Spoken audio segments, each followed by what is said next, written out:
ఆదాము ఆదాము ఏంటి ప్రభువా? ఈ ఏదైనా తోట నీకు ఇస్తున్నాను.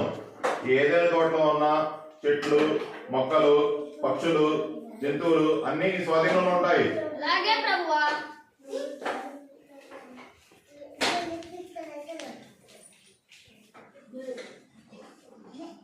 ఆయిలు పండ్లు తిని జంతువులు ఆడుకొని అలసిపోయాను. కాసేపు నిద్రపోతాను.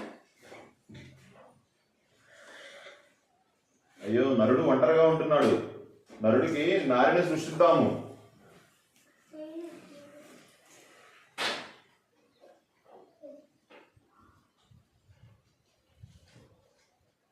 నరుడి శరీరంలో నుంచి పక్క ఎముకలు తీసి నారిని సృష్టిస్తున్నాను.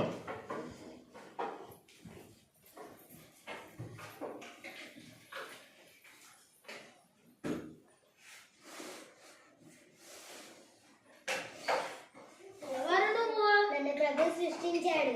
నీకు హవ్వ అని పేరు పెడతాడు. సరే ఆదాము, నీకు ఏదైనా తోటని చూపిస్తాను. నాతో రా.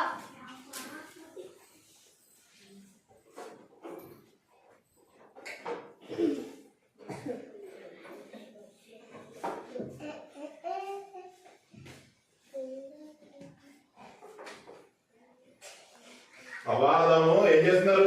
ఏమీ చేయలేదు ప్రభువా. పళ్ళు కాయ తింటున్నారా? ఏ పండైనా తినవచ్చు మీరు ఈ తోటలో, కానీ ఆ చెట్టుకున్న పండును మాత్రం తినవద్దు. ఆ ఫలాన్ని మాత్రం మీరు తినవద్దు దయచేసి. ఓకే.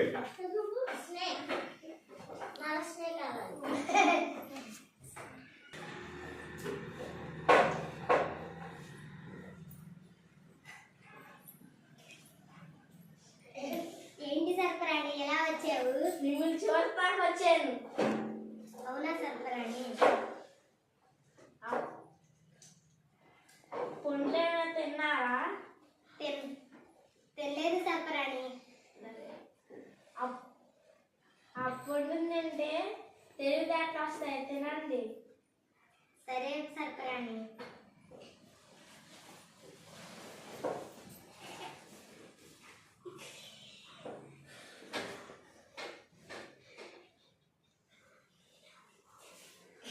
అది కాకండి. అయ్యో, నాకు పట్టలేదు.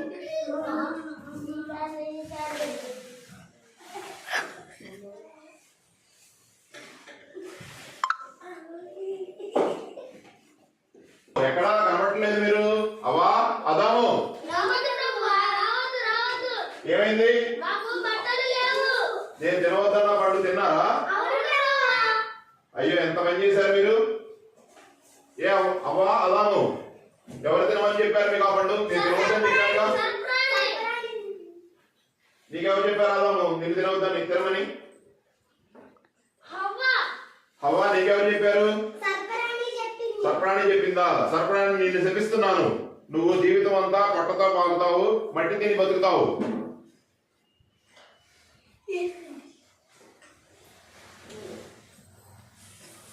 మీరు జీవితం అంతా మీరు కష్టపడి వ్యవసాయం చేసి కష్టపడి సంపాదించింది ప్రతిఫలాన్ని అనుభవిస్తారు మీరు.